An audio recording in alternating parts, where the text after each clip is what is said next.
Hi, my name's Liam. This is my wife, Helen. When I was first become a Christian, I'd come from a background of dysfunction and drug addiction. We just had really no clue of how to manage living right with finances, with responsibilities, paying bills, stuff like that. So one of the really cool ways God kind of provided for us back then was putting us in right relationships with people who we could learn from. So right from the get-go, right from the beginning, God had provided for us in a real way of bringing people alongside us who could help us to get a grip of life, really. One of the things that was shared with us from older Christians was that God will provide quickly, and one of the scriptures used was he'll restore the years that the locusts eaten, and actually that massively happened for us. Within a space of 10 years God had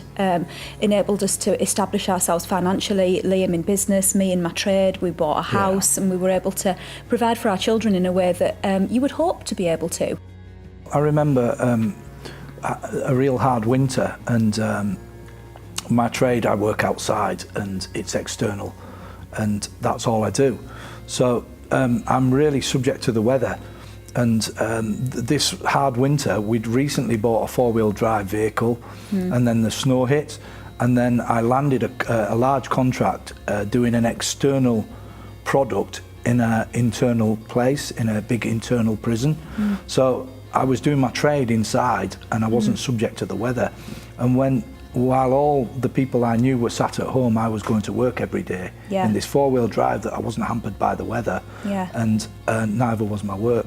So that was just one way, and there's been many like it where God has provided for us in such a cool way. And we knew it was because we'd chosen right from the beginning to honour him with money, right from the beginning of being Christians, really. And another way that God, I've always felt, provided incredibly amazingly was that when Liam prayed and asked God to give him a trade, and he took him into construction, obviously in the late 90s a recession hit quite a bad, or was it the late 2000s, wasn't it, when the recession hit? And construction obviously is the first thing to start to struggle, but the branch of construction that Liam's in is to do with insulation, which was on the rise at the time, and it was actually one of the only areas of construction that actually thrived during the low patch, which again we felt God was remembering his promises in scripture to provide even during times of famine. When the recession did hit, and in the years following, I had some of my best years business-wise, due to, as Helen says, the products we use are to thermally insulate houses and commercial buildings, and a lot of money had been directed into that area of industry despite the recession. So it was a real God thing. Yeah, it was good. So God never lets us down. He kind of keeps you waiting sometimes. And he doesn't do it according to your will. It's always according to his will. And if you can kind of relax in that, and it's not easy, but if you can relax and trust him, and God will always provide. He's always faithful, and he's always good.